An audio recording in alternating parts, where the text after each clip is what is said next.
my share and not one. Take me down to life in paths of freedom. Lead me the quiet waters by. My soul, oh, how restore again, and me to walk out straight within the path of righteousness, even for His name's sake. Yet though I walk in death's dark vale, it will I fear no ill. Thy rod and staff, they are with me, they surely comfort me. Ooh, my Savior, Lord, has furnished in the presence of my foes. My head go up and with oil, my cup it overflow. Goodness and mercy all my life shall surely follow me. And in just more, my dwelling place must be. Goodness and mercy all my life shall surely follow me. And in the house forevermore, my dwelling place shall be. Do, do, do, do, do. Do,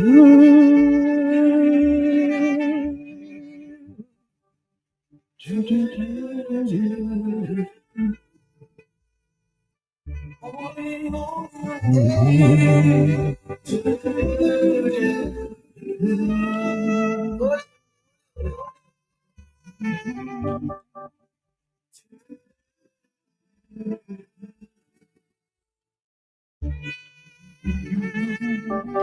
Goodness and mercy all my life Shall surely follow me, and in your house forevermore. my dwelling place must be. I've known no restore me to walk those days.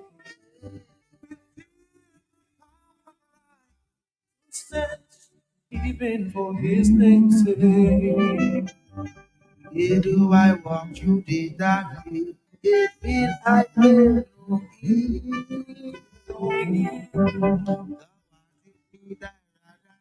That they surely come. My favor, oh, the presence of my hand on high, unknown before I cup it over.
With RTX, for every $10 or more spent on bingo with RTX, you get a chance to win grocery voucher.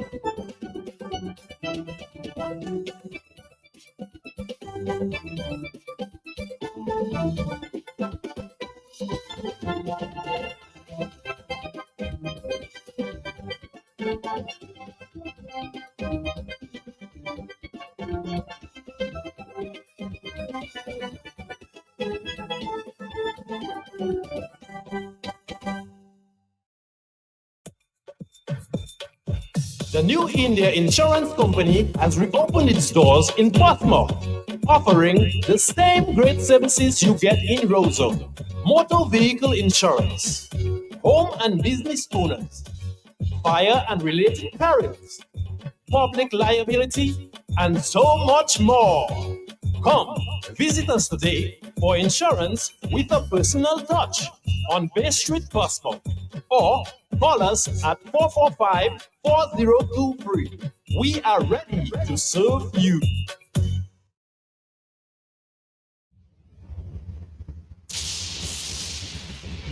Ride the storms. Ride the storms. Q95. This is Asa Banton, your Tropical Water Ambassador, with your hurricane tip for today. Insurance checkup. Ensure that your home and car insurance policies are up to date and covers hurricanes, flooding protection, etc. Be prepared and remember to stock up on tropical water. Boy, naughty boy. Boy, I would drink a cold kubuli. Yeah, boy. Myself, I would drink a BB Spice. No, boy. Yeah, boy. Well, guess what? Kubuli and BB Spice presents Kubuli and BB Summer Bar Tours. Over $20,000 in cash and prizes to be won.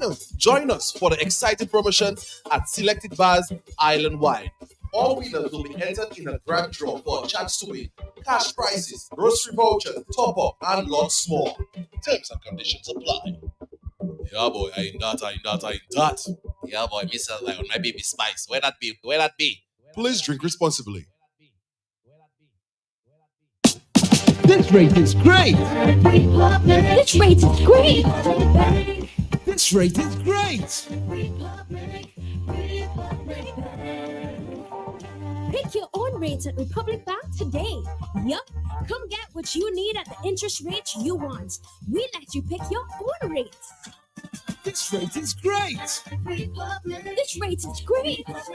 Log on to republicbank.ec.com for more details. Pick your rate today.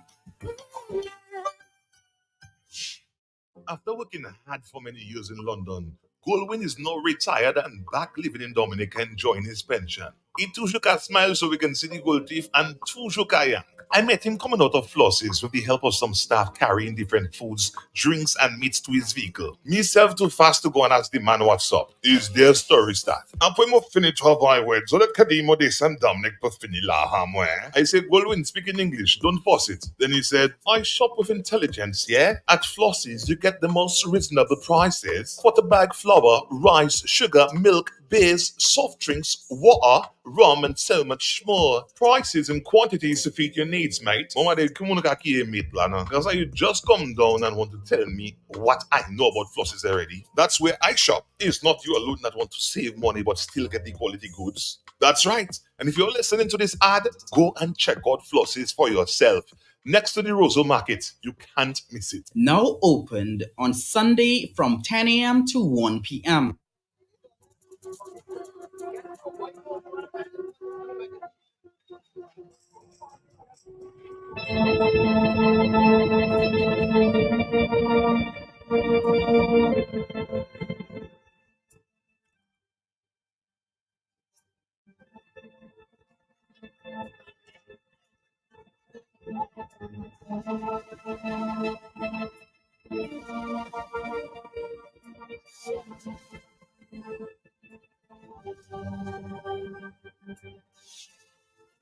Afternoon time 1:14. Welcome to Talk on the Block on Q95, the nation's best friend. We thank you very much for joining us on today's edition.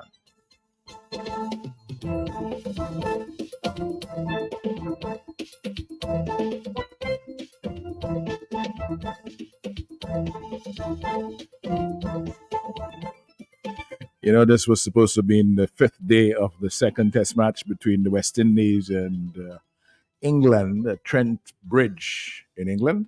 The West Indies lost the first test and they were looking good in the first innings of the second test. And then we got this shocker in the second innings when the West Indies, having taken the first innings lead of 41 and skittling out or bowling out England for 400 plus, and then having a victory target of 385, which is much less than the 400 plus that they scored in the first innings.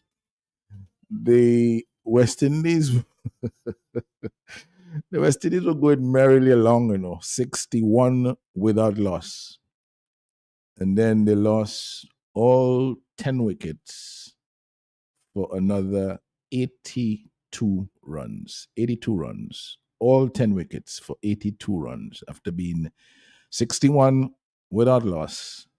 They were all out for 143.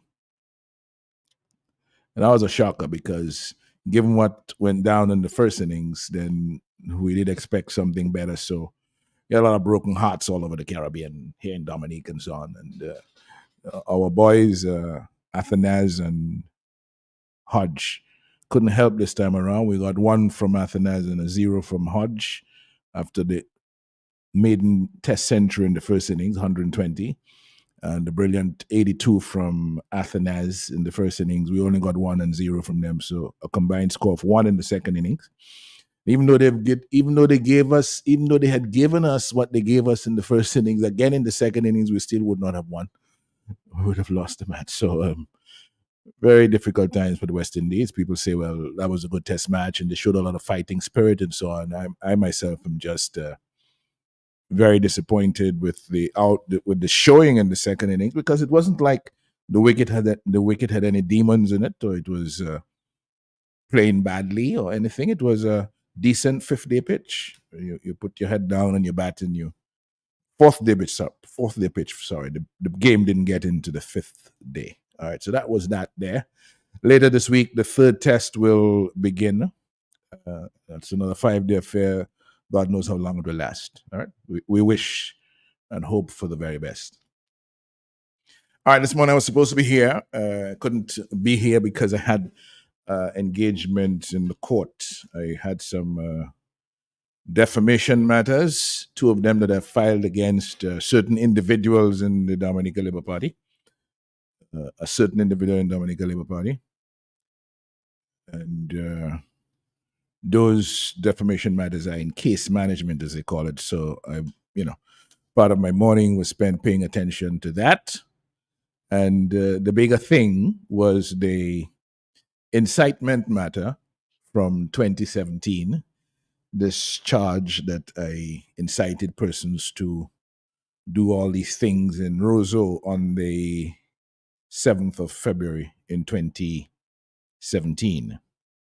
So what had happened with this case going through the court with the Trinidad and lawyers that have their fiat from the Director of Public Prosecutions going on now for 7 years, and we filed a no-case submission. We filed a submission in the court indicating that, or pleading that we had, based on the evidence, no case to answer. Right? So today was the day that the magistrate would give her ruling on that. And of course, the magistrate ruled that, yes, there was a case to answer. And so she dismissed the no case submission from my attorneys. That means that she committed me to stand trial in the High Court. And I will just read you the complaint now. This is the complaint of Inspector George Theophil. And this is dated the 26th day of July, 2022. That Lennox Linton, between the 22nd day of January 2017 and the 7th day of February 2017, at Roseau in the parish of St. George, Magistrate Magisterial District E, in the district aforesaid, did unlawfully incite by encouraging and or persuading and or instigating by words and or deeds caused persons to come out, gather in groups, or act in such a manner as would, one, jeopardize public safety and order, and or two, endanger the public peace, and or three, cause a tumultuous disturbance of the peace in Roseau on the 7th of February 2017, following a meeting organized by the opposition parties on Upper Kennedy Avenue calling for the resignation of Prime Minister Roosevelt Skerrit.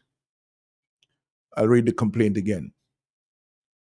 It's the complaint of Inspector George Theophil, who states that Lennox Linton, between the 22nd day of January 2017 and the 7th day of February 2017 at Roseau in the parish of St. George Magisterial District E, in the district aforesaid, did unlawfully incite by encouraging and or persuading and or instigating by words and or deeds caused persons to come out, gather in groups, or act in such a manner as would one, jeopardize public safety and order, and or two, endanger the public peace, and or three, cause a tumultuous disturbance of the peace in Roseau.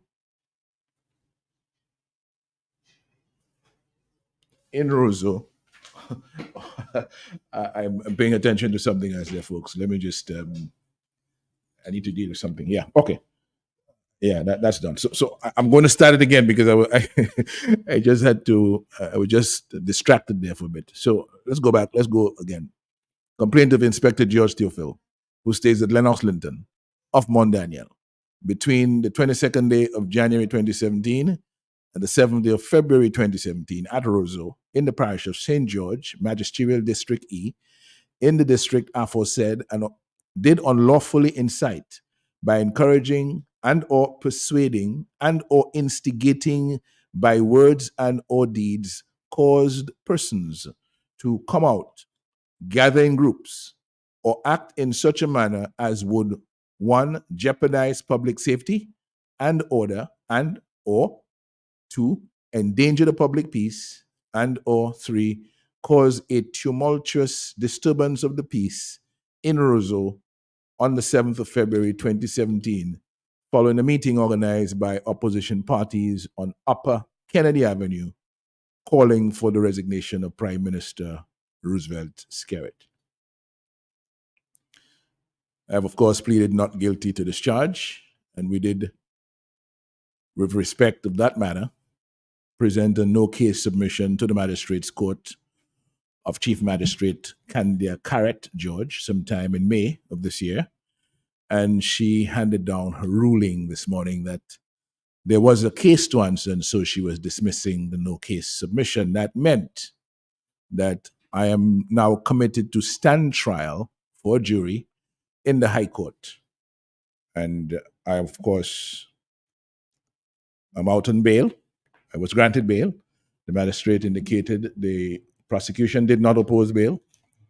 So the magistrate said, even though it was opposed, she was going to grant me bail because I have been to court on, I've been to court. I've been good with coming to court. I've never not come to court on this matter, and this has been going on for 7 years. So I was granted bail in the sum of $200,000. Yes, $200,000. And I was granted bail with my wife, Shirley Linton, as my surety, $200,000.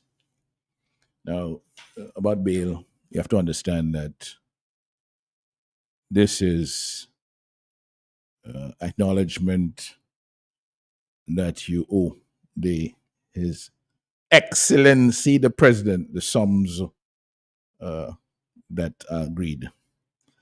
In this case, $200,000 of our several goods, lands, tenants, if the said principal fails in the conditions of the bail. So I better not abscond. I better not leave Dominica. I better I better be there every time someone to court, or else the bail could be forfeited.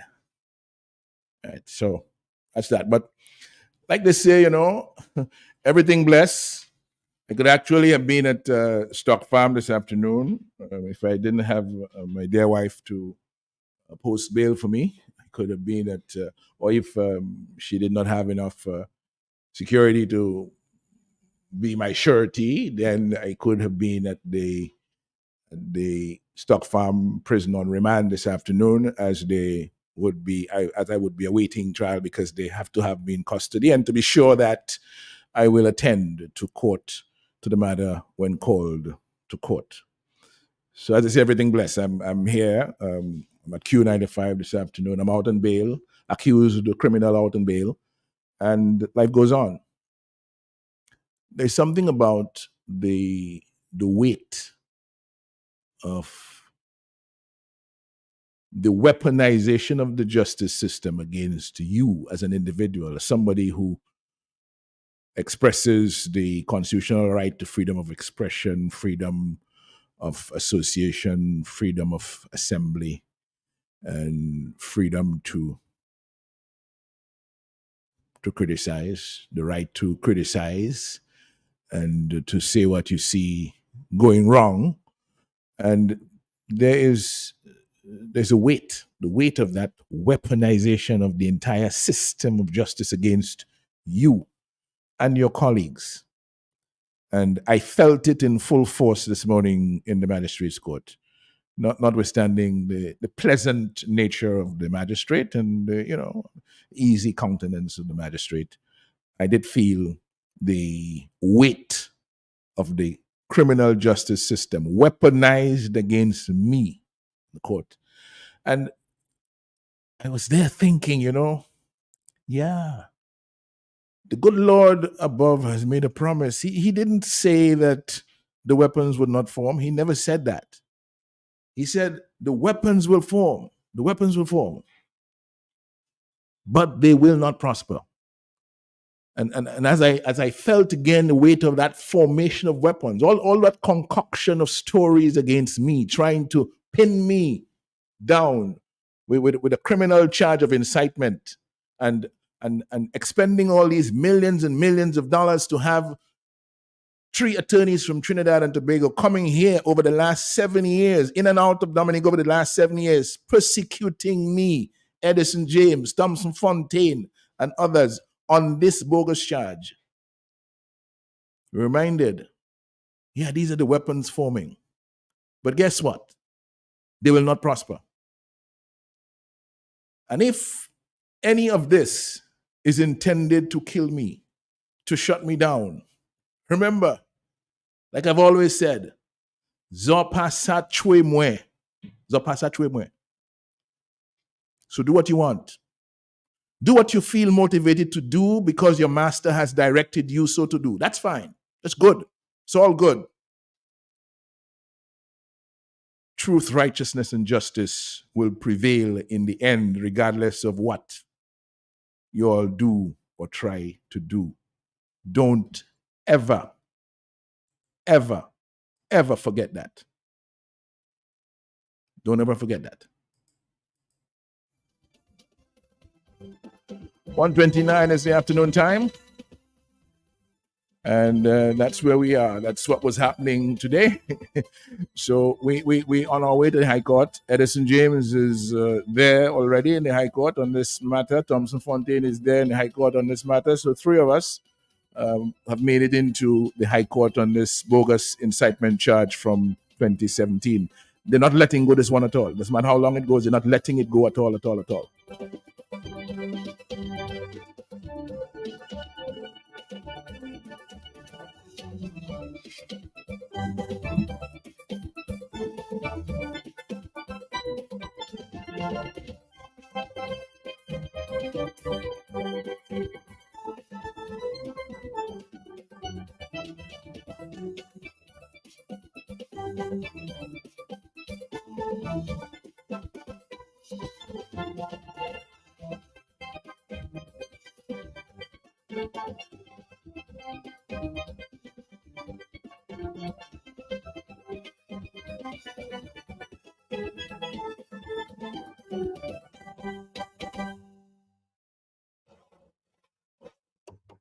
We are in the hurricane season. Don't forget to secure your home, board up windows, reinforce garage doors, and trim trees to prevent damage from flying debris.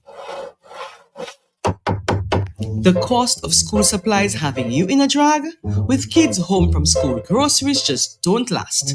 Well, the Dominican National Lottery is easing that burden with our sizzling summer back to school promotion with Big 4 with Multi-X. For every $10 or more spent on Big 4 with Multi-X, you get a chance to win grocery vouchers, school supply vouchers, and cash prizes weekly, ranging from $250 to $1,000. And wait, one lucky player will win $5,000 cash. That's $50,000 in prizes, available this summer when you play Big 4 with Multi-X. Promotion runs from July 8th, 2024 to August 16th, 2024. Oh, I really wish I could just get petrol, Jimmy. I'll feel safer, man, instead of waiting till I reach right in that other spot. Your wait will soon be over. Gas to Go is coming soon. Dominica's first independent gas station. Gas to Go along the Jimmet Highway. Coming soon. Gas to Go. Go further, faster. Dominicans, enjoy your property, protect your property. You homeowner and businessman, protect your property, enjoy your property. Can't wait for the hurricane, can't wait till you flood again, can't wait till your roof fly out and all your business coming out. Remember, no insurance company will insure your property when a storm is approaching. Get ahead of the hurricane season and insure with a company who gives you the assurance of payment for your valid claim. Come speak with us today at the New India Assurance Company Limited, upstairs AC Shillingford and Company Limited, 24 King George Street, Roseau. Bring along an up-to-date valuation from a qualified engineer and get insured today. This is Asa Banton, your Tropical Water Ambassador, with your hurricane tip for today. Assemble disaster supplies. Enough food and water for each person for at least 1 week. Stock up on all medication needed. Gas up your vehicle and hold extra cash on hand. Radios, batteries, and phone chargers are essential. Be prepared and remember to stock up on Tropical Water.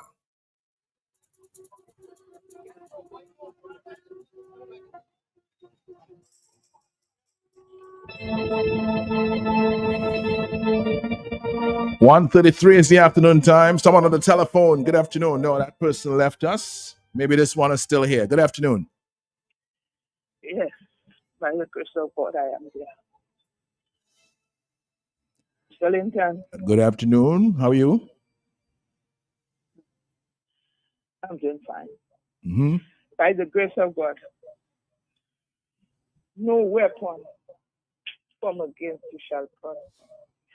And every man that diggeth a pit for his brother to fall in, he shall fall in it. One man wanted to take your house. He said he has to take your house. And that is what he has to say to that to take your house. Yes, he did get a house. He got a permanent residence somewhere nobody don't know where. Time will tell. Any man that diggeth a pit wickedly for his brother shall fall in 10 times over.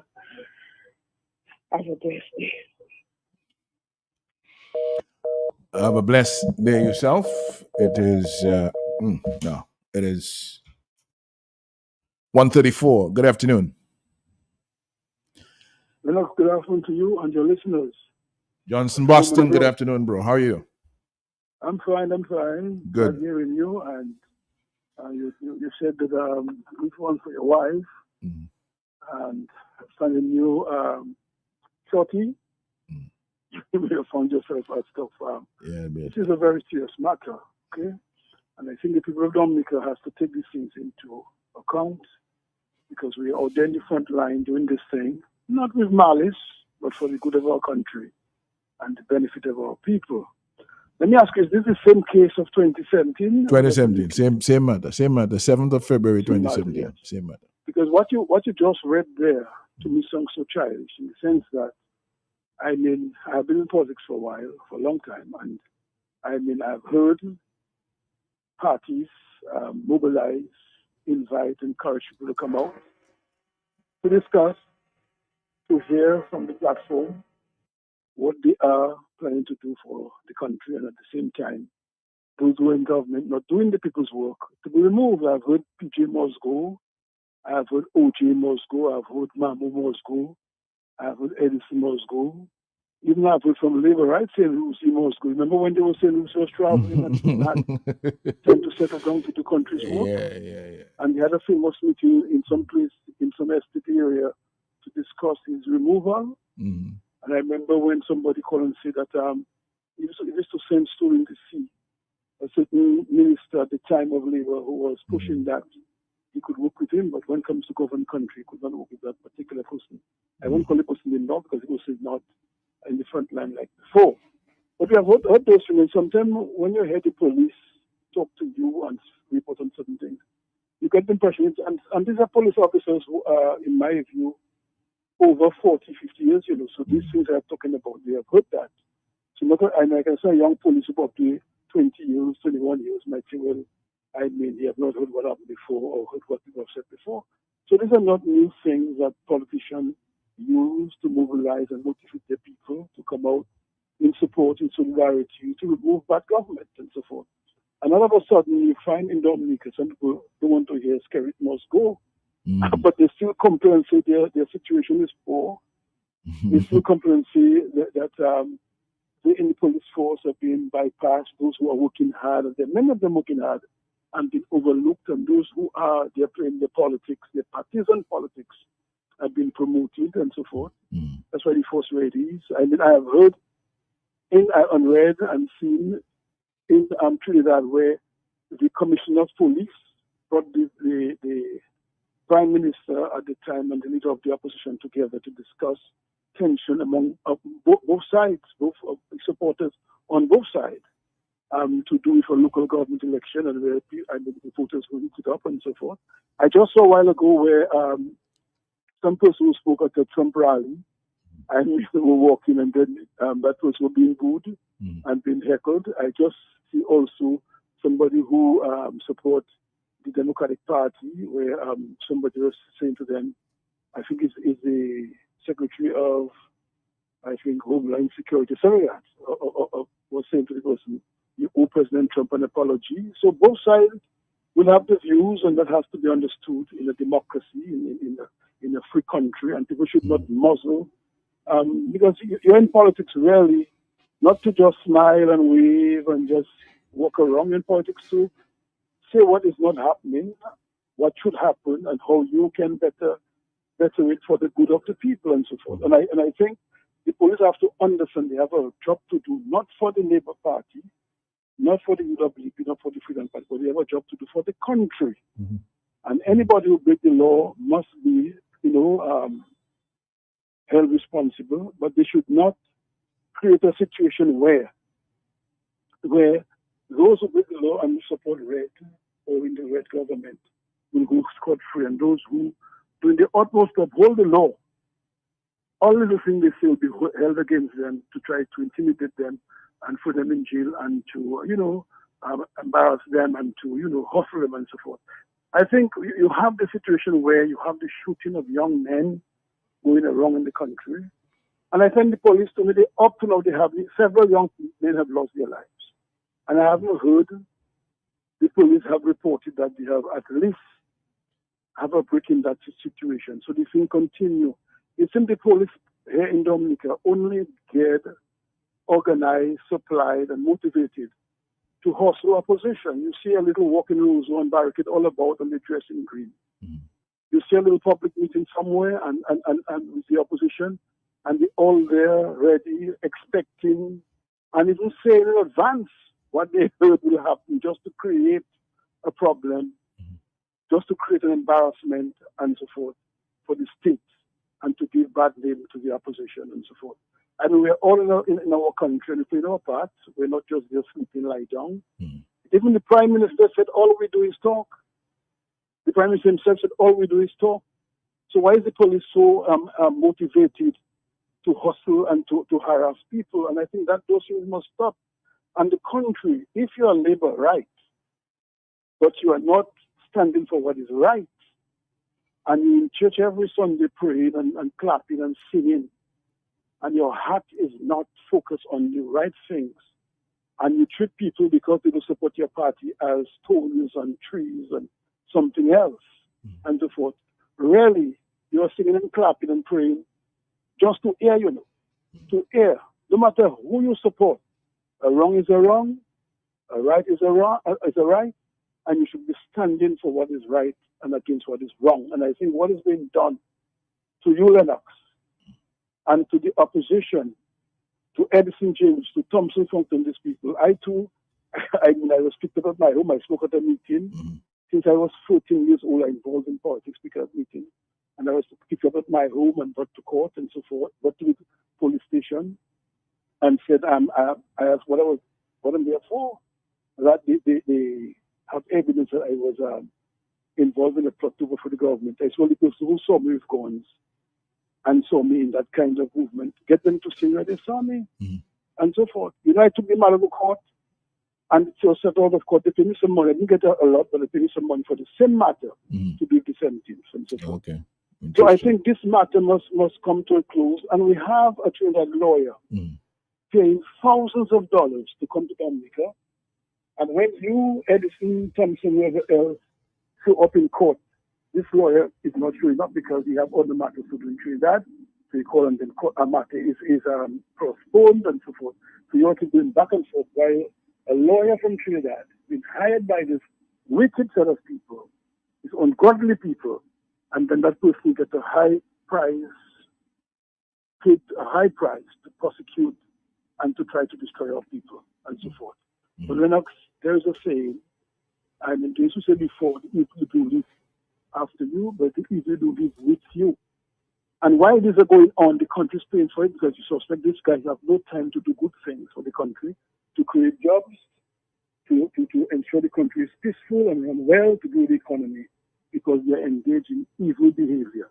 And I'm saying those of you who say you're a Christian, who go to church and so forth, the time has come for you to decide to remove your political hat and put your godly hat and say this persecution of people is not right and must come to an end and so forth. Because I'm saying if we cannot as a people protect ourselves and live in peace, then our country will just continue to fall into the ditches. Indeed. Thank you very much. Thank you very much. Thank you very much, Johnson Boston. The afternoon time has moved on to 1:43.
The Dominica Calypso Association calls on all its members to attend the Calypso Association's annual general meeting on July 27, 2024 at the Calypso House at Bath Estate from 10 a.m. The participation and the punctuality of members are hereby encouraged. A message from the board of the Dominica Calypso Association. The DCA AGM, July 27. The Calypso House, 10 a.m. See you there. She's beautiful, she is slim. She's my heartbeat, she's my dream. Ooh la la, dear darling. Madam Boboy Madi, locally, he go to Bryson Company. Ele Bryson Company, the only company I know with Bryce was cooking motor and back and neck. Now with the last body short, I said Bryce. In the old, the plastic where you have a roofing material and seamless guttering. Yes, 24 gauge carbonate, all colors. Ever open Nipo gas peel agent, they program the computer to give you the exact size you want. And the seamless guttering, aluminum, that can better withstand the elements you have in an easy way. So no leaking after a while. And so much more. Bryson Company, the by 8 bank close to the old mill at Enfield. Telephone is 617-2468. Contest the quality. When I'm out and it's my time to play. It's a trading and the crew making a difference for you. I hear you get rocks anytime you drink it. Dance. The XM Supreme 15 years. The XM Royal 10 years. XM 5 years and the 750 milliliter Come on, pass me a Banks Extra Match ya Premium Blend. Try out the 200 or the 750 ml. Yeah man, guaranteed for any occasion. Say you can't go wrong with Banks Rum. Hey, drink and taste the quality. Banks care more than Chanel. Bank Supreme High Wine, the foot and the white wine, and for the fruitcake, the Greta tell me, Bank Cherry Brandy. I give you thanks, you can test the quality. When I'm out and it's my time to play, it's a trading and the crew making a difference for you. I hear you get runs anytime you drink it. Remember, drink responsibly.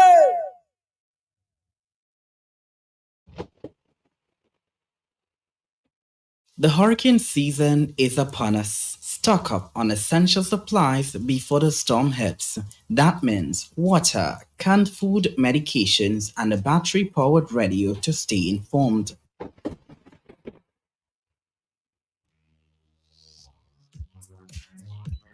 How much Dominican history do you know? Want to learn some fun facts? We have a great and fun way to test your knowledge and learn more about our history. Get your copy of Dominic Anu, Dominica in Puzzle. Fun for the whole family. Available now on Amazon.com. Visit pushpast10.com to learn more. Email us at dominicainpuzzle@gmail.com or call 877-698-9894.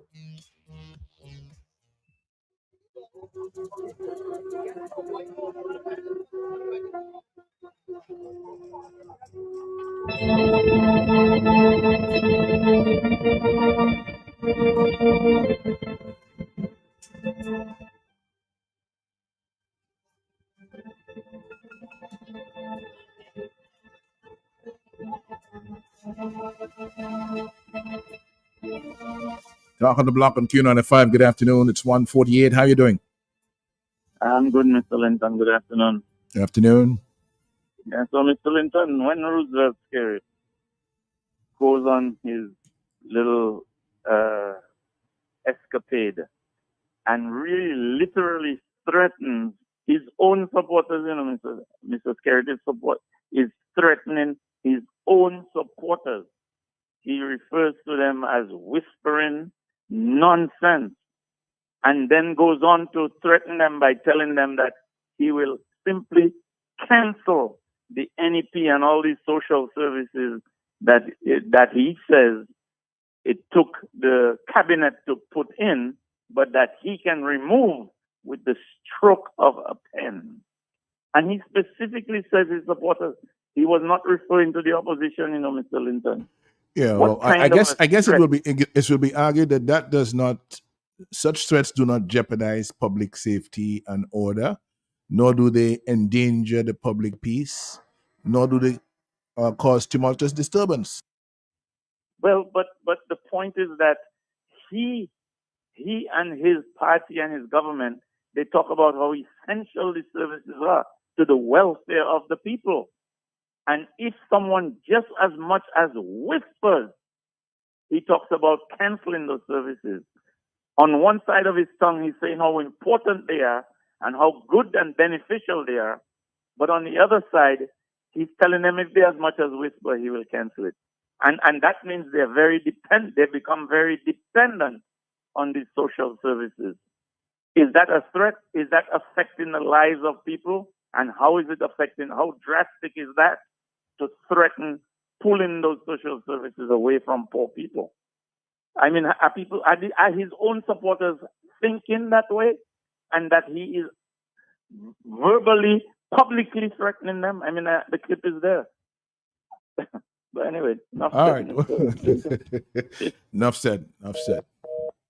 Thank you. Thank you for joining us. What the complaint is again is about unlawfully incite by encouraging and or persuading and or instigating by words and or deeds cause the persons to come out, gather in groups, or act in such a manner as would, one, jeopardize public safety and order, and or two, endanger the public peace, and or three, cause a tumultuous disturbance of the peace in Roseau, 7th of February 2017, following a meeting organized by opposition parties on Upper Kennedy Avenue calling for the resignation of Prime Minister Roosevelt Skerrit. So I guess the call for the resignation of the Prime Minister Roosevelt Skerrit is important to the justification behind bringing this charge. All right? Yeah, indeed. Indeed.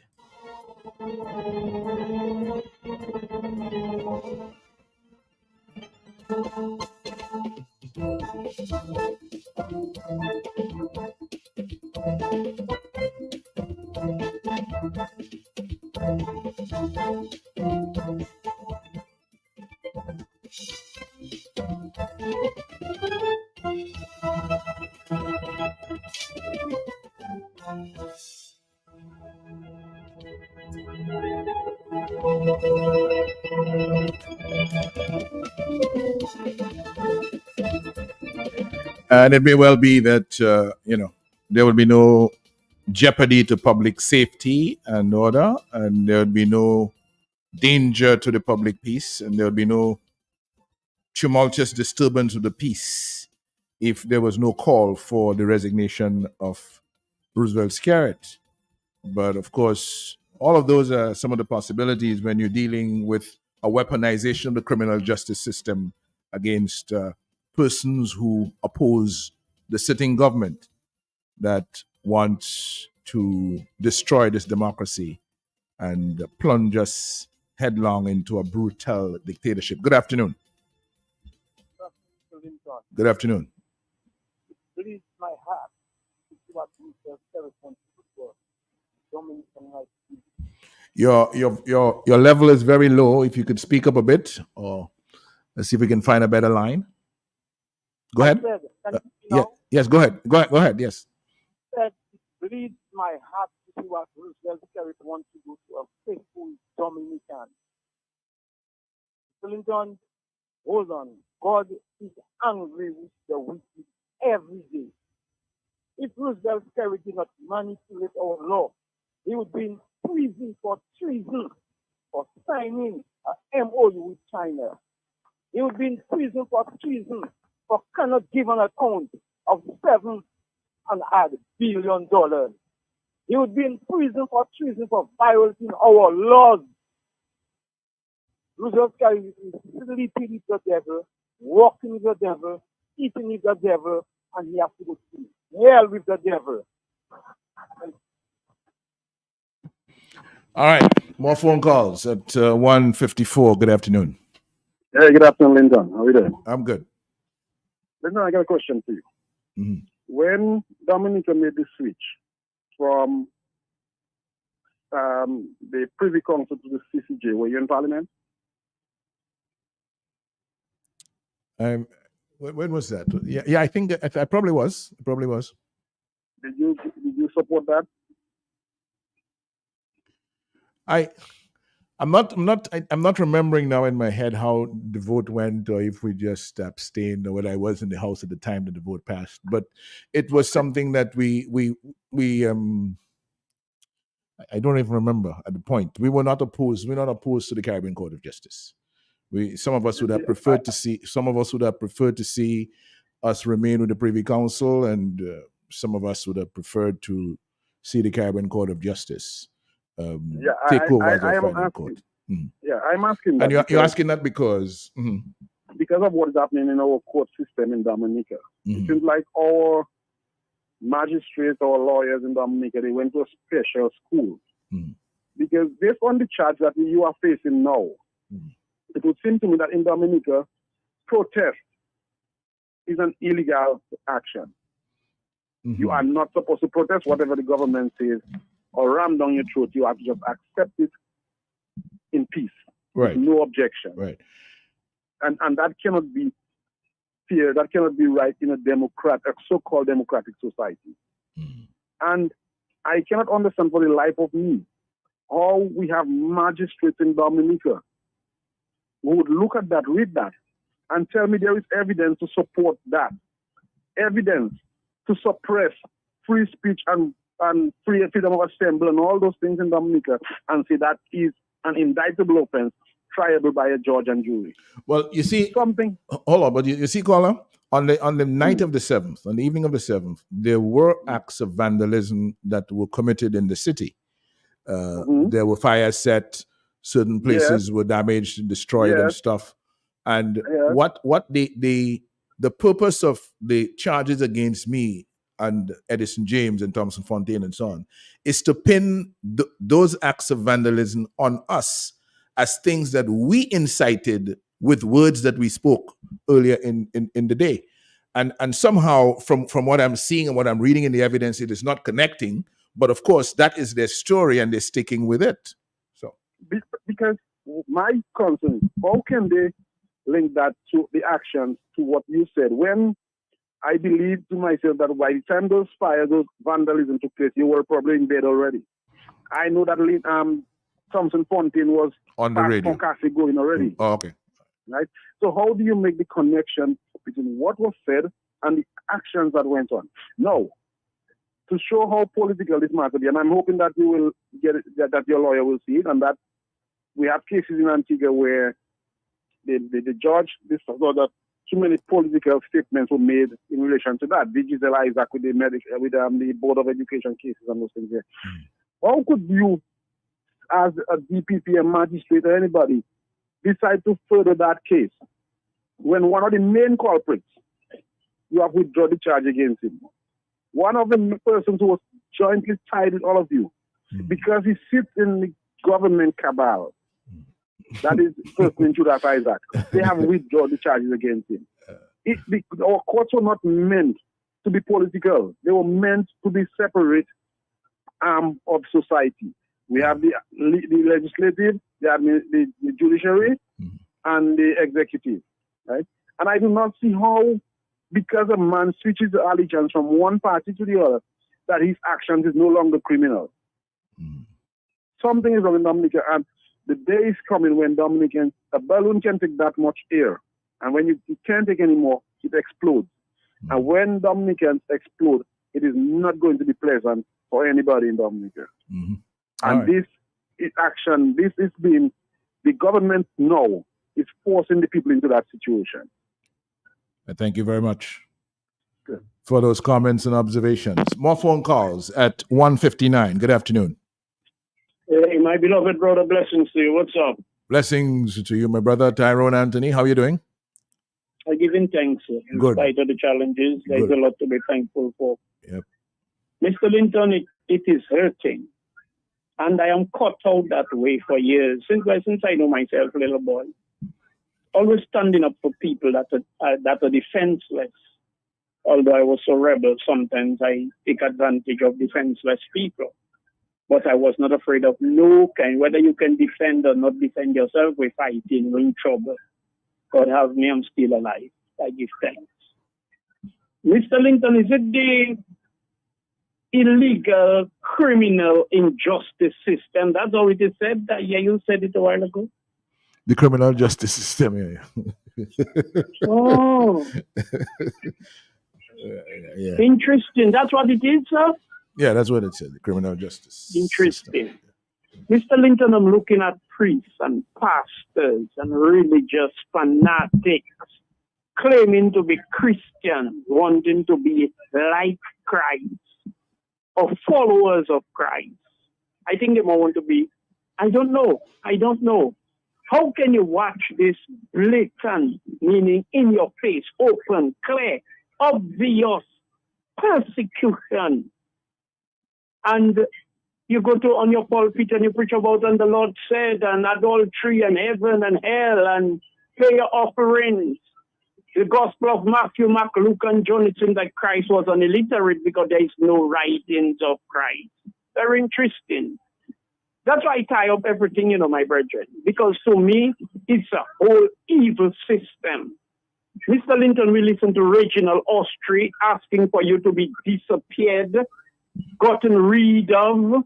Melissa Popon Skerritt, the wife of Roosevelt Skerritt, talk about they have Navy SEALs and snipers outside the functionalities of state security, legally or constitutionally. Anthony Wadi Astafans and Roosevelt Skerritt committed a crime against Roosevelt Skerritt. Pin it on Mr. Linton. Is Mr. Linton your name? I'm Lennox Linton. Is that you? That's me. You're talking about me there right now. Yeah. 2013. Okay. Pin it on the Honorable Lennox Linton and ordered the police after they committed the crime against, the conspiracy in the machination. Ordered the police or instructed them, whichever one that is more forceful, to go at Mr. Linton home and search for evidence because somebody hacked into Roosevelt Skerritt email via his computers. The police went, harassed Mr. Lennox Linton, whether 5 o'clock, 3 o'clock, 2 o'clock, I don't know. They found no evidence. On further investigation, they find out it was Anthony Wadi Astafans who committed the crime against Roosevelt Skerritt. Roosevelt Skerritt came out in his defense and said, I was the one who authorized Anthony Wadi Astafans to commit the crime against me. Falling short because we wanted to jail Mr. Linton, so we frame him up, we set him up. No dog back, no manicu, no abolo back. And the guy just said it. Joseph Isaac is in the circle of the persecutors. We give thanks.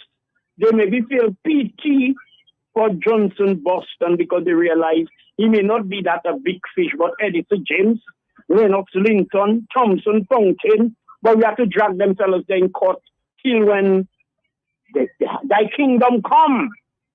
And the churches, the ministers of churches, pastors and priests, choose to maintain their persistent silence. And I come in and sit down in a congregation and you telling me about things that happened 2,000, 5,000, 10,000 years ago. I want to know what is happening now. The injustice, the brutality, the corruption, the illegalities, the victimization, and all the nastiness that goes with it.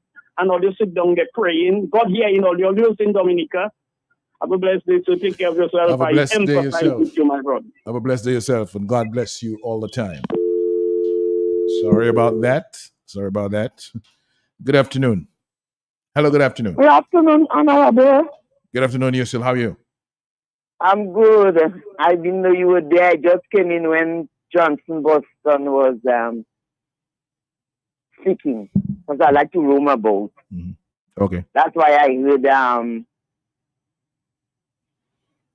the retired police officer that always trouble in Q95 on your back this morning. I don't know if it's there he had breakfast, but I couldn't stand listening because these things just trouble me before I could answer and tell somebody something bad on their radio station. Because I was switching on looking for a station. But that is how it is. Mr. You follow Kenya protest? When did you, Mr. England? Yeah, I've seen some of it, not past couple of days. Plenty. When they get hold up from Route 2, William Route to tell them, okay, he will withdraw whatever. They go home after how many days after all what they did. I'm not asking for us to do anything that they do. You know they come out on another thing that they want Route 2 to resign. So it is a sin to ask the Prime Minister or President to resign. I didn't know that. Oh boy. That is life now. Yep. Nobody. They are almost ready to fight with the police officers in Kenya. When the police officers cannot take, they will send little rubber bullets or whatever. And here they want to kill we Dominicans for saying certain people must resign, certain people must go. So what to do? Tell them to stay there? Oh my God. Anyway, you see, you are blessed, man. Your mother and your father is walking at your side. God is in the middle, and nothing will touch you. I always say that. No weapon from against you shall prosper. Thank you, Mike. Thank you very much. Q95 Talk on the Block. Good afternoon. Mr. Linton, I'm here listening attentively, and I'm saying to myself, but wait a minute. They're taking the opposition leaders to court and this and that and the other. I would like to ask Charles Angelo Sarre, if when he was in the opposition and there was no opposition leader appointed by the president, would he remain silent?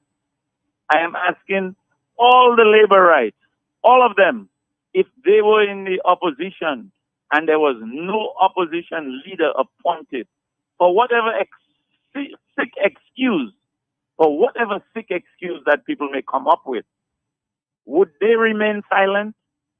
We're way past that, taking you to court and the other. We do not have an opposition leader. Do we have one yet, Mr. Linton? No, none I'm aware of. So how long are we going to be without one? That is the question.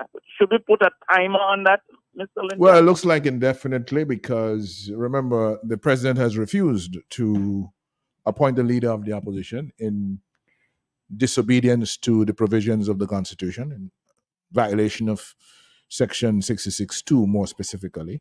And the Prime Minister sees the opportunity to, I would say, commandeer the position, almost assuming a responsibility now to appoint an acting leader of the opposition and deciding who will do the functions of the opposition while the president refuses to appoint one. So the president has no authority, claims she has no authority to act to appoint one in the circumstances, but the prime minister can manipulate and do what he wants with the position in the meantime.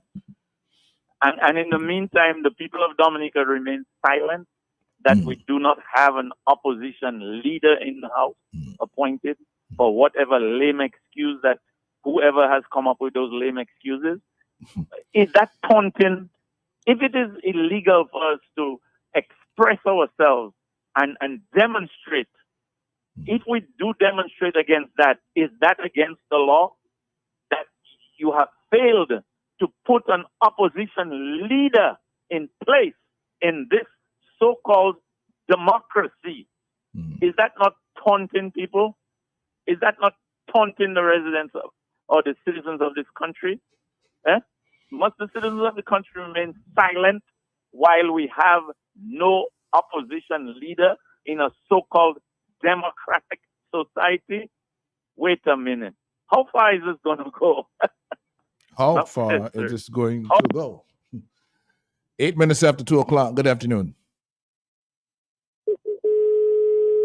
Hello? Hello? Somebody is there but not there. Good afternoon. Yeah, good afternoon, Mr. Linton. Good afternoon there. How are you? Well, I'm a bit saddened, a bit stressed out, but that will go someday. Mr. Linton, according to the Bible, the Apostle Paul was in prison and he had the biggest chain on him with God's God in him.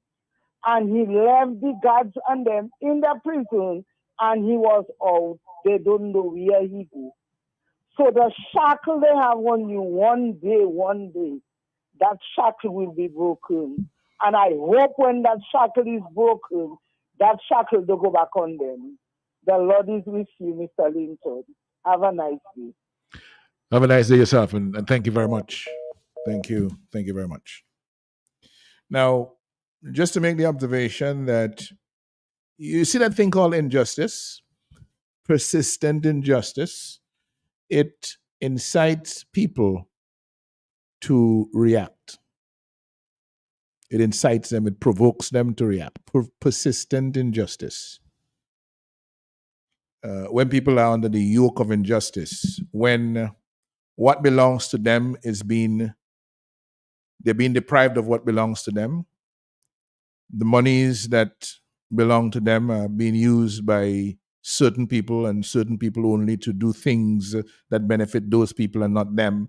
Those are acts of provocation that are likely to jeopardize public safety and public order, and are likely to endanger the public peace, because people will react. People will feel provoked that they are suffering under the yoke of this relentless injustice and they need to do something about it.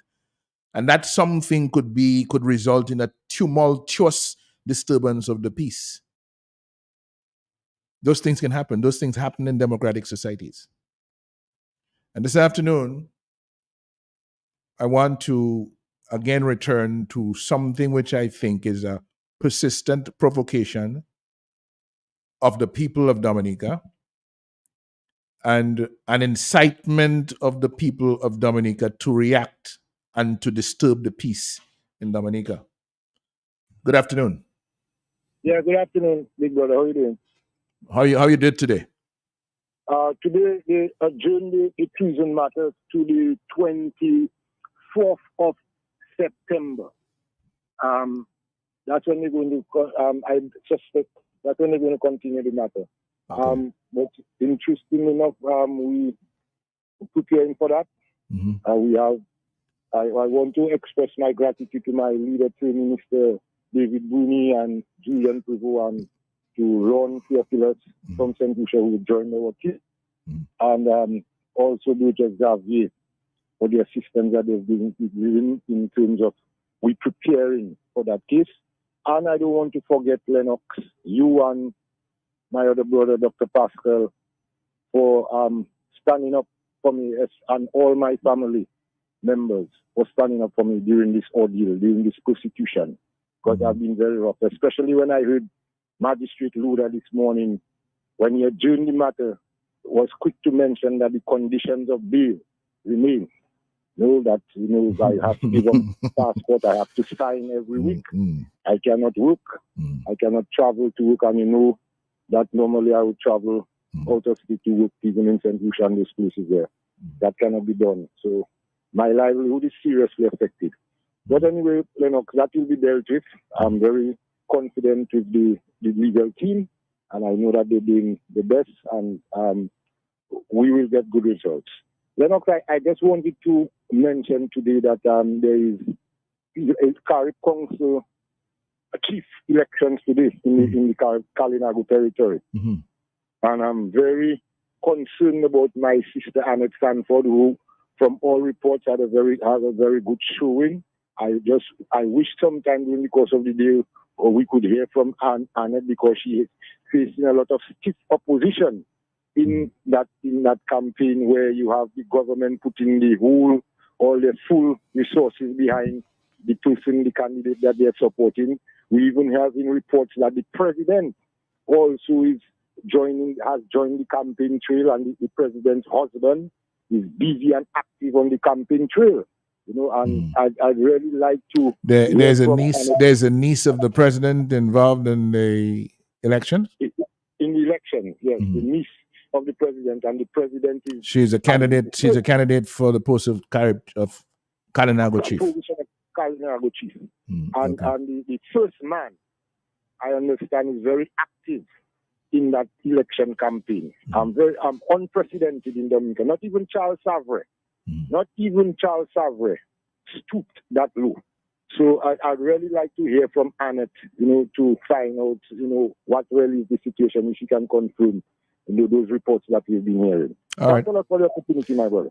Thank you very much. Well, coming into today's election, I did hear quite a number of expressions of concern about acts of bribery and abuse of incumbency, abuse of office taking place in the Kalinago territory on behalf of one individual who I'm told is supposed to be a relative of the sitting president of the Commonwealth of Dominica, the very same president who has refused to appoint the leader of the opposition in disobedience to the provisions of the Constitution of Section 66.2, more specifically.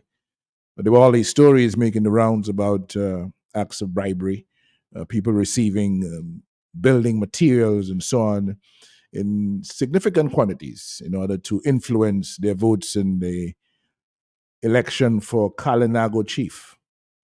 Well, that's happening today, so we'll see what the results are. And my brother called expressing concern about Annette Sanford, who, as you know, is a candidate in that election as well. And well, we wish her all the best. We see how it goes. Now, people of Dominica, the phone lines are going, so we will take a few more phone calls before we come to the other matter I want to talk about this afternoon. How are you doing? Hello? Hello, are you there? Are you there? Let's try this line. Good afternoon. Well, you are called this gang a government. I don't call them a government. But I am not surprised what is happening with this so-called president. So while I'm there, let me tell Brian said courage. What's your mother? Rachel's your mother. And what's the father name again? Meshach. And remember, we have Meshach passed. Okay? So you will survive. God is with you all. I don't know what is happening to the Linton family. They just don't like that surname. Thank you. Thank you. Thank you very much. More phone calls. Good afternoon. Good afternoon, Mr. Linton, and how are you? I'm doing well, thanks. Mr. Linton, I would just like to tell you, Mr. James and Mr. Thompson Fontaine, and you all lawyers, God is in control, and we are praying for you all. God bless you all. God bless you too. It's 2:17. We go to the overseas line. Good afternoon. Good afternoon, sir. Good afternoon. How are you doing? Very good, thank God. Listening to you, I find it very strange that the parasite that calls itself government in Dominica cannot find money to put medicine in the hospital, their so-called kind of French hospital, but they have money to pay lawyers in Trinidad to come to Dominica to harass the citizens of Dominica. It is so strange.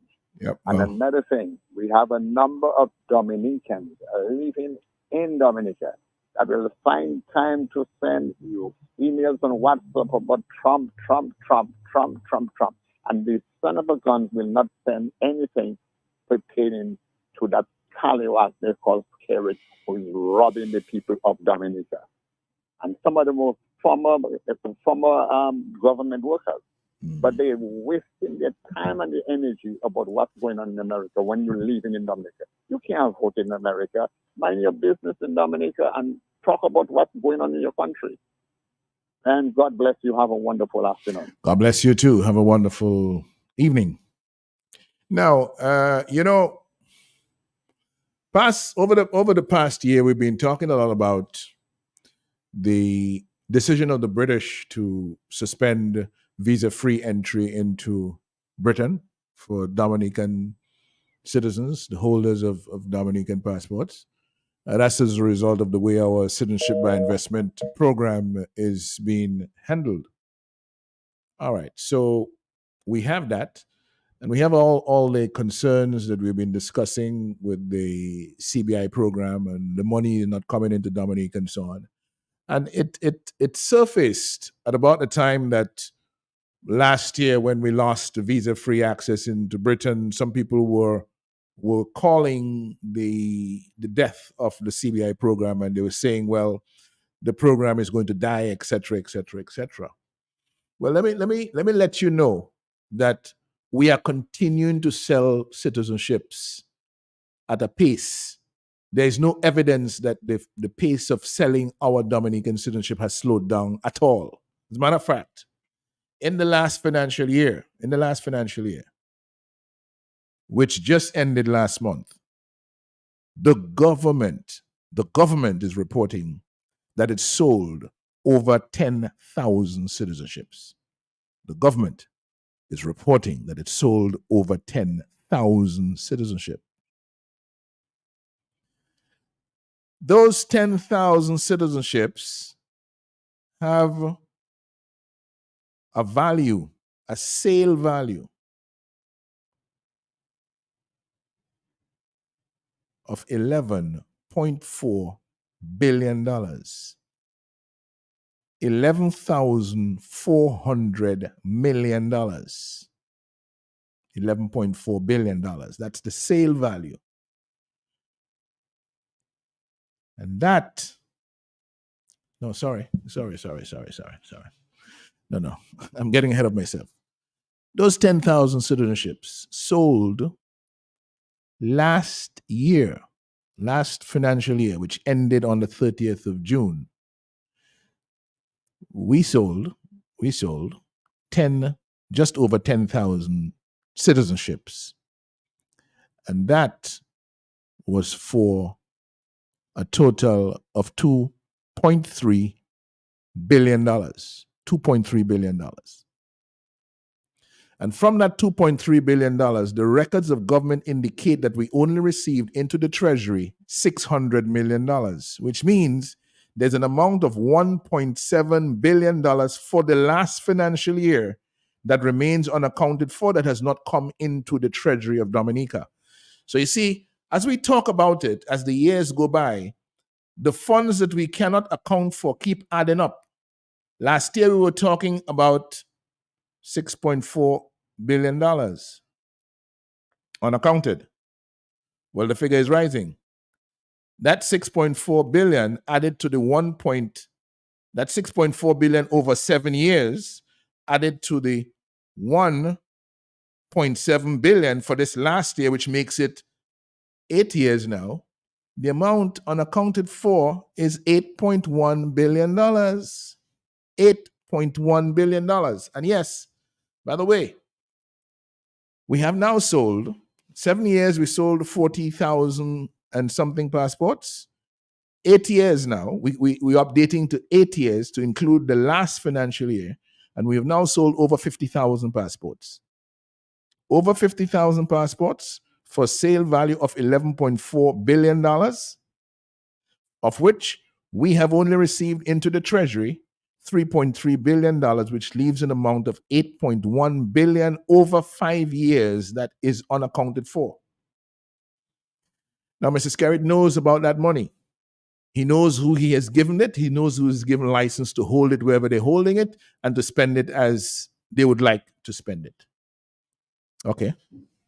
Now he tells us that we have a problem. He confirms we have a problem with our money coming from Dubai, for example, into Dominica for projects that are funded by our citizenship sales.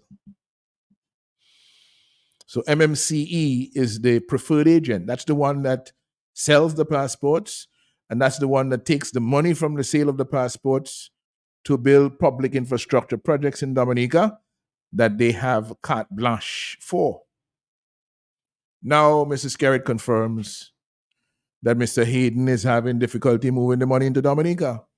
Not because the banking system is unreasonable, because the banking system has rules, and there is need for people who are transferring money through the banking system to meet the bank transfer, the money transfer requirements of the banking system.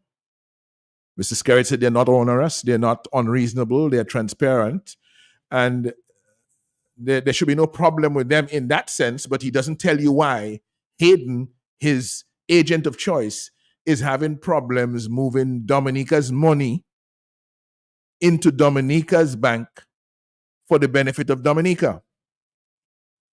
He's operating the second treasury of Dominica overseas unlawfully, unconstitutionally, with significantly more funds than we have in the treasury in Dominica, which is always underfunded and struggling to survive. But we have all of our passport money, billions of it in that treasury overseas, under the control of Mr. Skerritt's friends. And he tries to give us the impression it is somebody else's fault.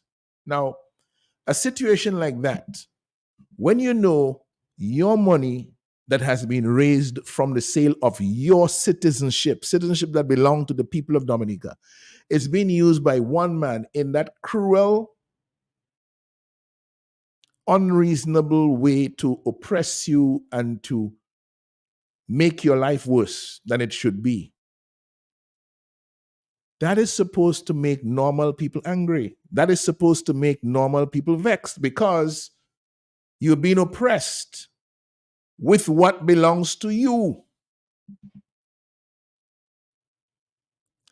Mrs. Skerritt tells us there's no money outside that is owed to us, although we know there are billions of dollars that we are owed from the sale of our passports that other people are benefiting from and not given to us. So, what does Dominica do? What does Dominica do? Because situations like that with ordinary people cause disturbance of the peace. Situations like that cause tumultuous disturbance of the peace. Situations like that cause revolt. Situations like that cause riots. Because it's about one man and his group of selected friends doing what they want with what belongs to the people. And I'm asking again today, as peacefully as I can, I'm asking the police authority in Dominica, when are you going to be concerned about the money belonging to the state of Dominica that Roosevelt Skerritt and his friends have doing what they want with in other parts of the world, in contravention of the laws of Dominica, in contravention of the Constitution of the Commonwealth of Dominica? The Constitution says the country's money must come into and must be spent from the Consolidated Fund of Dominica. The international organizations like the EU that have an interest in how our citizenship by investment program operates have said that all of the money from the citizenship, investments from the citizenship by investment program, must come into Dominica and must be spent from Dominica. And Dominica says, yes, we will comply. We have no evidence that Dominica is complying with those requirements. We have no evidence that Dominica is complying with the rule of constitutional law in Dominica that all those funds must come into Dominica as the EU have reminded us they should, as the US wants to happen. They should not have even been involved in this because just following and obeying our constitution and our rule of law, all of our passport money would be coming into Dominica and would be spent from Dominica. So we now have a confirmation from the Prime Minister that, hello, our principal agent is selling below the legal price, is selling at discounted prices below what is legal. The legal price set out in the SRNO, set out in the law of Dominica. And the question is, what do you do with your principal citizenship agent who is breaking the law and selling your passport at discounted prices when you have agreed with the other OECS countries involved in citizenship by investment that you would sell at a standard price, $200,000? You now have evidence and you now know that your principal agent is misbehaving and is selling below the price, but you're not prepared to do anything about it. All you're prepared to do is to penalize those to whom your agent has sold the citizenships for less than the legal price. And you don't consider that to be behavior capable of disturbing the public peace, capable of getting the citizens of this country upset and getting the citizens of this country in the mode of protest? Mr. Police Commissioner? No? Mr. National Security Minister? No? All of this racketeering that clearly is going on, all of this organized crime that is going on with the Citizenship by Investment program, what is anybody apart from the people in opposition going to do about it? The police have a duty. The police have a duty to enforce the law in the country. And the behavior of the government is, so far as the Citizenship by Investment program is concerned, is lawless. And there needs to be an intervention of law enforcement. There needs to be an intervention by the people responsible for the criminal justice system.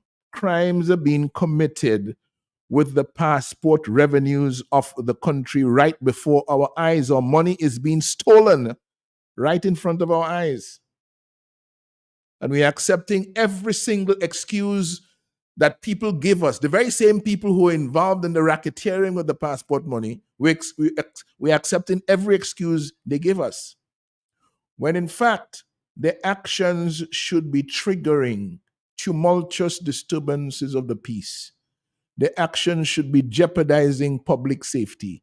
The actions should be causing problems with the peace and good order in the country. Because that is what they're inciting, and that is what they're provoking. And the purpose of outlining that for you this afternoon is once again to put on the table the absolute necessity for Dominica to come to terms with this injustice, with this illegal behavior that is oppressing the people of Dominica, that is weaponizing Dominica's money against Dominica, Dominica's CBI money against Dominica, and is scheming and plotting to permanently relieve Dominica of its billions unaccounted for from the sale of our passports while people are suffering in Dominica.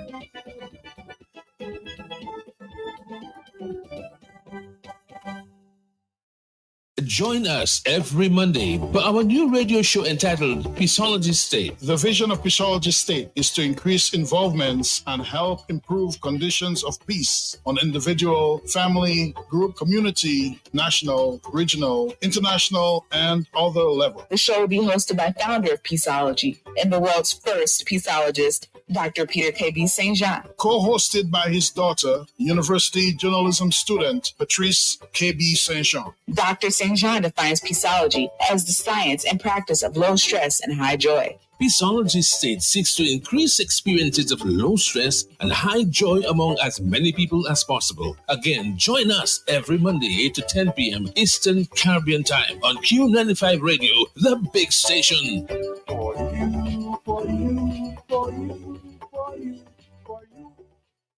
Auto Trade is introducing our very own mobile app. Yes, the Auto Trade app is here. From scheduling your service appointments, request financing, checking our vehicle and parts inventory, to receiving personalized coupons and sales specials. Life is so much easier with the new Auto Trade app. Download the Auto Trade app from the Play Store or App Store today. Call us at 255-6800. Auto Trade. It's more than a vehicle, it's a relationship.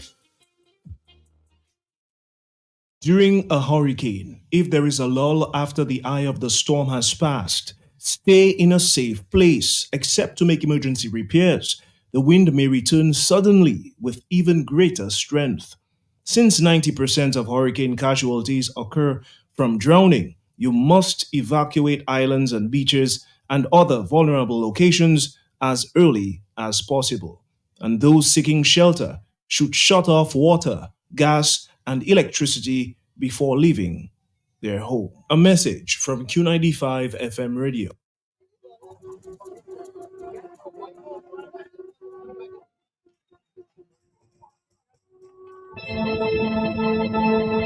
$2:36. Good afternoon.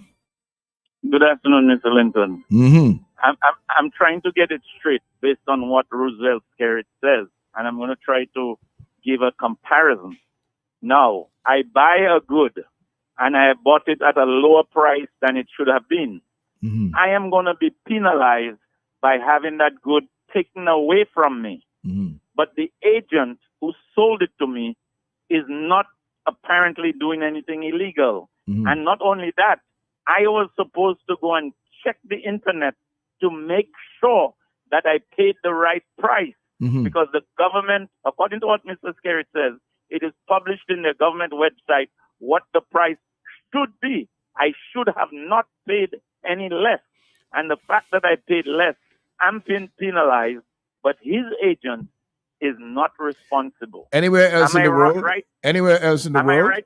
You're totally right in terms of your understanding and your explanation of what went down. Anywhere else in the world where an answer like that is given to a simple question at a press conference, which confirms that the person with overall responsibility for passport sales of Dominica citizenship sales is threatening to penalize his appointed agent who is selling below the legal price, but penalizing those who have received it below the legal price, penalizing them with revocation of the passport, taking the passport away from them while holding their money.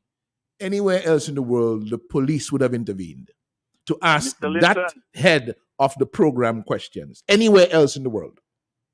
Mr. Linton, even Tony Astafan would have thrown a stone, because you remember he talked about the Cool Wash Brigade? Mm-hmm. Even Tony Astafan would have encouraged people to throw stones. Enough said. Yeah, just to repeat, last 8 years, the 8 years ending the 30th of June, 2024, Dominica sold over 50,000 citizenships for a total of $11.4 billion, of which Dominica received into its treasury $3.3 billion, leaving an outstanding amount of $8.1 billion over the 8-year period that has been unaccounted for, that is under somebody else's control, that is under the private control of Roosevelt Skerritt and his friends, namely Anthony Hayden and MMCE and God knows who else, but those are the main suspects at the moment. That's who we are aware of, Mr. Skerritt, Anthony Hayden, and MMC. And we're now understanding from what Mr. Skerritt tells us that there's difficulty that Anthony Hayden, his agent, his chief agent of citizenship sales, and the head of the company, MMC, that is responsible for all public infrastructure projects in Dominica that are funded by the sale of citizenship.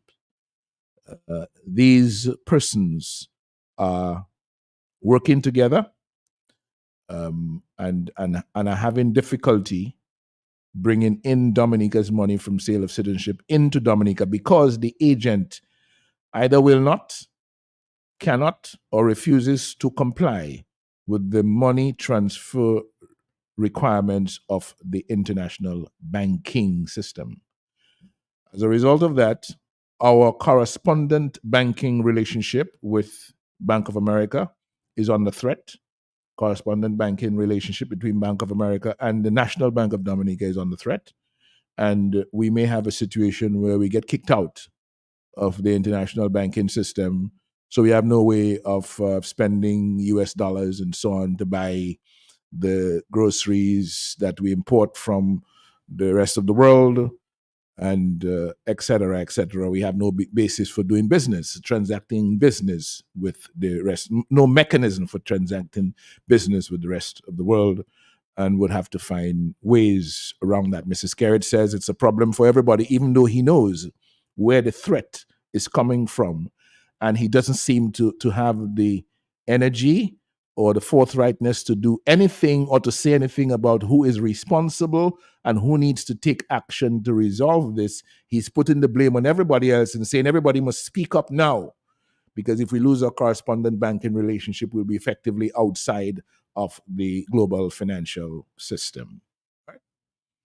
2:40 is the afternoon time. And we're taking your phone calls on 449-3095, 449-3096, 449-3097, and 616-4257. Our overseas line is 305-432-9624. This is Talk on the Block for today, the 22nd day of July in the year 2024.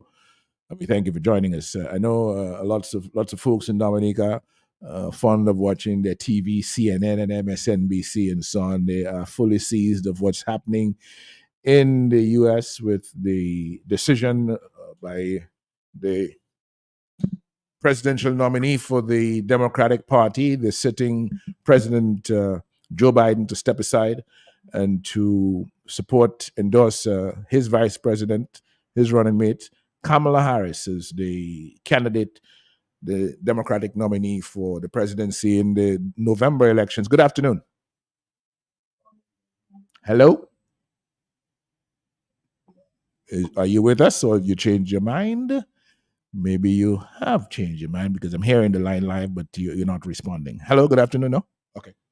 All right. So, yeah, and that's what's happening. That's what broke over the weekend in the United States, the decision of Joe Biden, after weeks of criticism and weeks of his own party members calling for him to step aside and step down and not contest the election. There were concerns about his age. He's already 80 plus.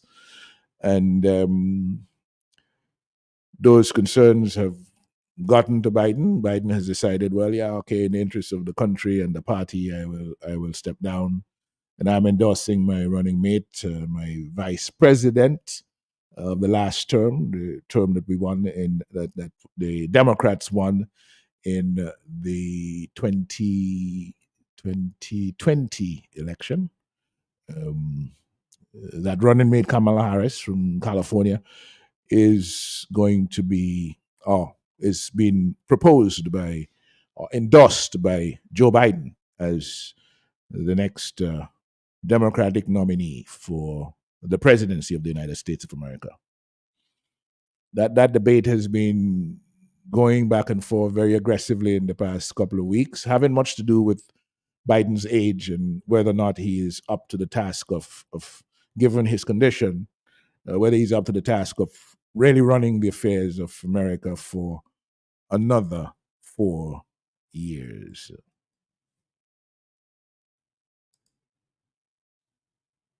Join us every Monday for our new radio show entitled Peaceology State. The vision of Peaceology State is to increase involvements and help improve conditions of peace on individual, family, group, community, national, regional, international, and other levels. The show will be hosted by founder of Peaceology and the world's first peaceologist, Dr. Peter K.B. St. John. Co-hosted by his daughter, university journalism student, Patrice K.B. St. John. Dr. St. John defines peaceology as the science and practice of low stress and high joy. Peaceology State seeks to increase experiences of low stress and high joy among as many people as possible. Again, join us every Monday 8 to 10 p.m. Eastern Caribbean Time on Q95 Radio, the big station.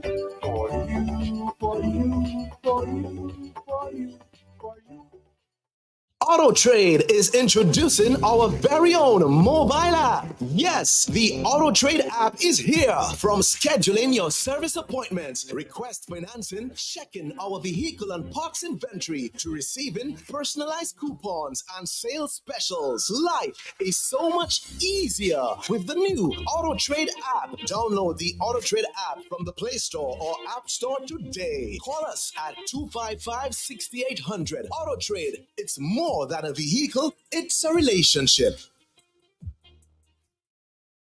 During a hurricane, if there is a lull after the eye of the storm has passed, stay in a safe place, except to make emergency repairs. The wind may return suddenly with even greater strength.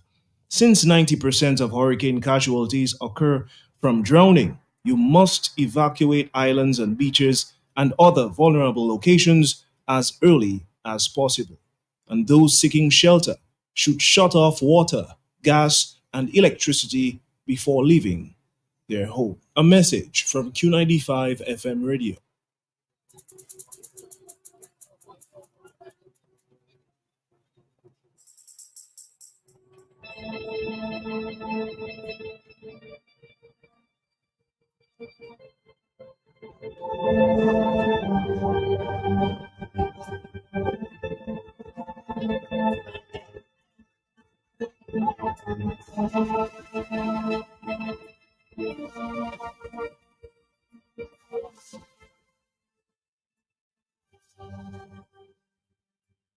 Corruption is a vile disease that sucks and drains the hell out of something good. Corruption in society is an evil moral infection that keeps community in the state of perpetual sickness. Corruption is a moral virus. It's so potent it leaves its host sick, lethargic, and unable to realize and accomplish all that a well person can. Where corruption thrives, poverty and not prosperity thrives. Wealth is grabbed into the greedy, grubby hands of those who get fat on the toil and labor of good people. Corruption benefits only temporarily those who participate in it. Everyone else is a victim of the theft, the deceit, the dishonesty, and the lies that corruption feeds on. You need to know that a corrupt person is stealing from you. Corruption is filthy work and despicable acts of treachery done under the table and behind closed doors. Corruption is a disgusting shame. Corruption keeps a nation back from true development and from progress. Wise investors steer clear of a corrupt environment. They would rather put their resources into a place where the playing field of opportunity is equal for all and not bent towards feeding the financial lust of corrupt, lying, cheating, thieving politicians and government officials. How many wonderful development projects have been lost because the investors didn't want to do business in a swamp of evil? When those great projects go to another nation or to some other place, we all lose. Believe me when I tell you that corruption steals from you, it steals from all of us. Corruption plunders the nation's wealth. Corrupt people compromise on truth, equity, and fairness, choosing instead to feed off the short-term benefits of crookedness, exploitation, and financial perversion. Corruption is not just a personal matter, it's a culture. It's a way of life, not just for individual people, but for companies, communities, governments, and nations. Corrupt nations, hiding behind large companies, will seek to invest in other weak nations in order to take over the assets of the nation that they've invested into. They will provide financial loans to a nation for the much needed infrastructure, and they will do it with assets that they provide. They will sign contracts by lining the pockets of rotten government officials who participate in this kind of corruption and are then held hostage by their own deceit and greed. Corruption is nothing less than a form of theft and national robbery. A corrupt person steals from everyone in society.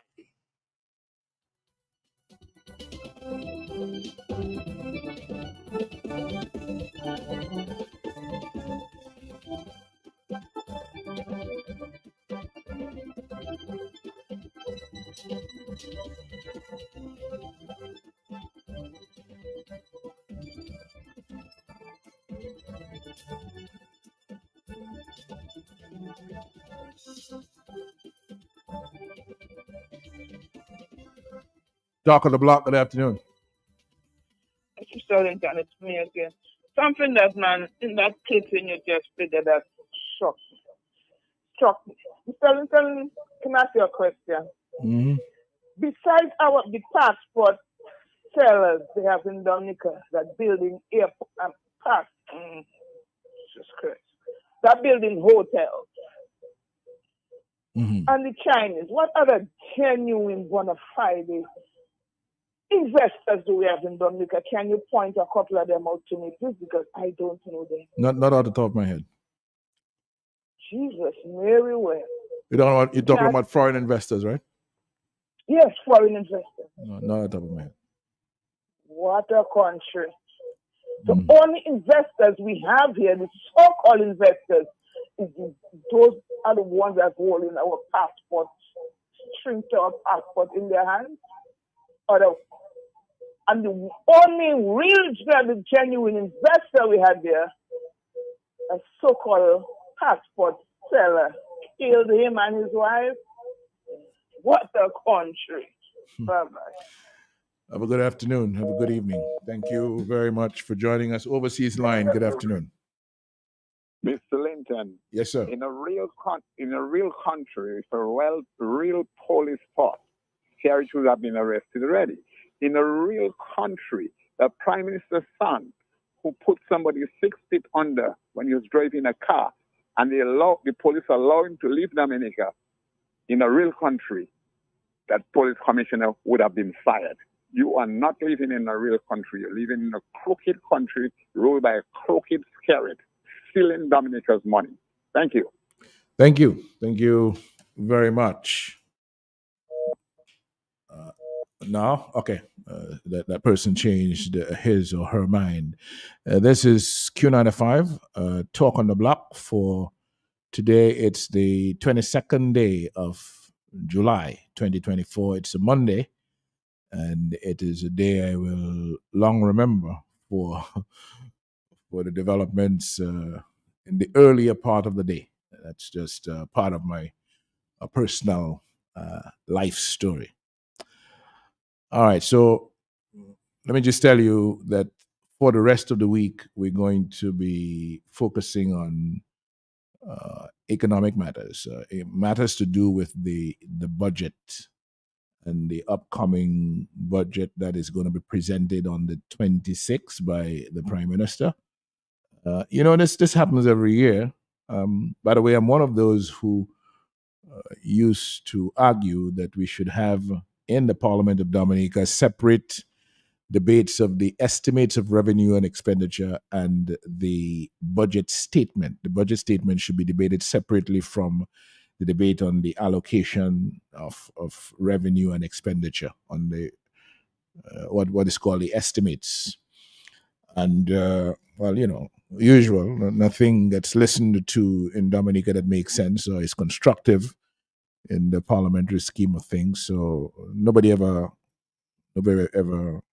listened to that or tried to see even if it made sense, So we have this thing where we continue to debate after the presentation of the budget, but there is so much to talk about in terms of the allocation of resources, where we're going to raise the money from and what we're going to spend it on. Right? That's a very, very interesting, a very important thing for the country to do every year. Right? So we'll have the presentation of the budget statement on Friday, and as happens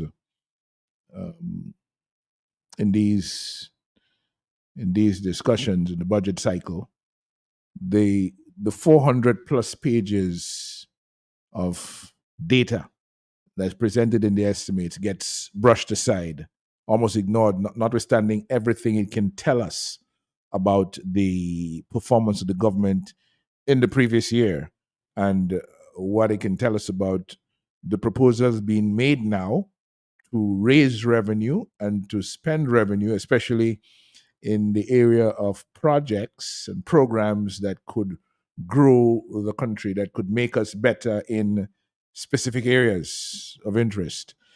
That's why we talk about an investment, a public sector investment program, which is separate and apart from the monies that we spend on what we call recurrent revenue, where we pay salaries and things that recur and just keep us going, keep the wheels turning. But at the same time, we want also to be doing things that make us better, that grow us in certain areas. As we talk about these public sector investment projects, every ministry has them, and every ministry is allocated monies every year to do things in the ministries. One of the things we're going to do this week is we're going to look at what has been happening over the last couple of years with promises that the government makes to the people at budget time to say, well, we are going to spend X amount of dollars, for example, in the agriculture sector.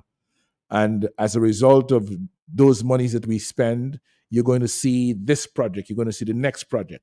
In the area of public works, you're going to see this road fix, you're going to see this bridge set up, you're going to see a school built over here, you're going to see things happening, right? In housing, we're going to get into this new housing project. We're going to give young people a grant, etc. In terms of young people themselves, we're going to fix the sporting fields around the country. We're going to do something for the Dominica Youth Business Trust, etc. A whole set of promises in terms of tourism. Well, we're going to spend some more money upgrading the airport facility. We're going to spend some more money on destination marketing. We're going to fix the sites and so on, so they become more attractive to people, to attract more visitors. A whole set of things are proposed to be done to make us better across all the ministerial functions. And one of the things I think we have a responsibility to do is to look back and to say, well, okay, this is what you did last year. This is what you promised to do. So where are we this year with what you have actually done? All right. Now, through the years, I've had the opportunity as I've been in Parliament of doing that sort of promise versus performance analysis. And in fact, there are many occasions when you are forced to just come to the conclusion that this government is in a do-nothing protest. It is protesting doing nothing. There's so many areas where money is approved to be spent, but absolutely nothing is spent. And we'll go through some of that record during the course of this week, year on year, especially in the afternoon time. We will leave the afternoon period talk on the block for that while I'm here over the next few days. All right. So that's something that we plan to do, and something that we will be doing in the course of this week as we pay attention to the nation's business. Good afternoon. Mr. Linton, good afternoon. Good afternoon, sir. So Skerrit says that he's getting problems drawing down funds from the correspondent banks and so on. He's getting problems problems are being experienced bringing the country's passport money into Dominica. Right. So here, to build the airport, if he gets any problems of funds, he can use his own personal funds and build the airport. Remember, the Catholic Church, he had given him some money, and then he said people making noise, they give them government money. So he said he'll have to give them from his personal funds now. So Skerrit can build the airport with his personal funds. He can build 2 airports with his personal funds. Take it easy, man. Take it easy. Right. But just think of the amount of money that we have out there that has not been accounted for now over the 8-year period ended the 30th of June this year. That's up to $8.1 billion. $8.1 billion builds our airport easily, pays off our debt easily, and still has a significant amount of money remaining to fix the economy, to do everything we would require to do for young people, for the elderly, for employment levels in the country by financing the right kinds of investments in the growth engines of the economy.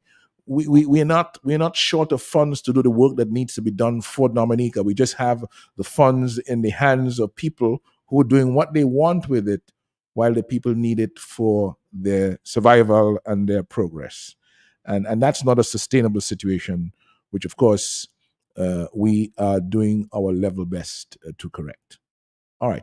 Thank you for joining us today. I'll be back tomorrow, hopefully in the morning, and here again tomorrow afternoon, Talk on the Block.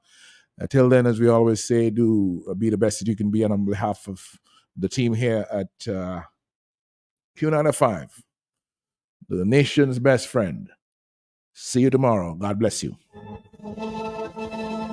Up next, the Flow Hour.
My lunch because that makes me flow.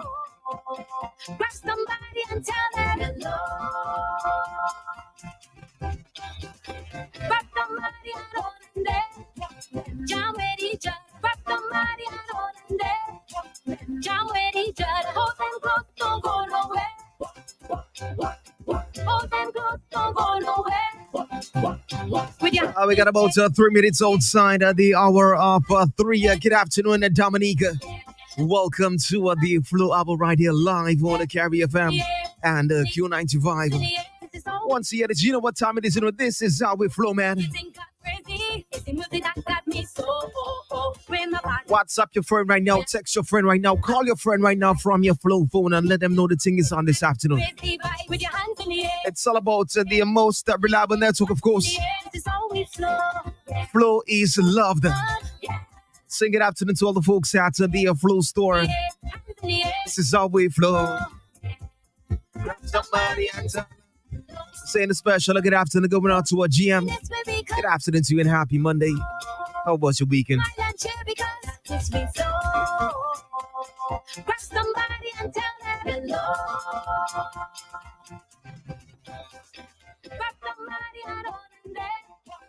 Jam with each other, rock the body and there.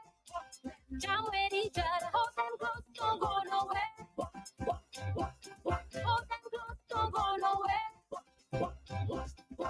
Independent ladies, step to the front. Oh, oh, oh. Fellas, are you ready? Step to the front. Oh, oh, oh. We're my party people. Put your hands in the sky. I. Of course, My friends, I need you. It's time to. we are bringing summer home. Bundle TV wave for broadband and enjoy your 400 megs of download speed for as low as $185.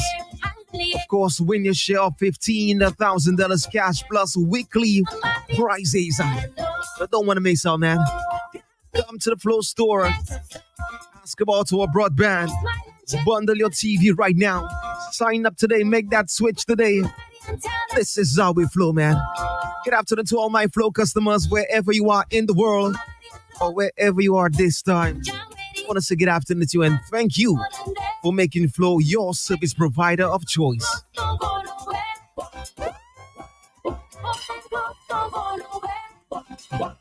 With your hands in the air, hands in the air, hands in the air, hands in the air. This is how we flow. Flow is love. Yeah.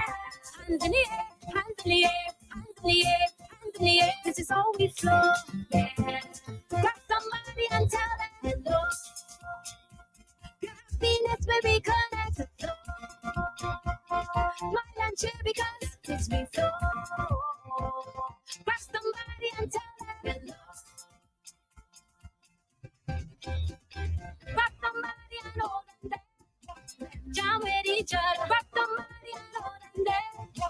Jam with each other. Hold them close, don't go nowhere. Hold them close, don't go nowhere. Hello, welcome to Flow. Sign up for Flow Broadband now and get 50% off for the first 3 months. Plus, a chance to win a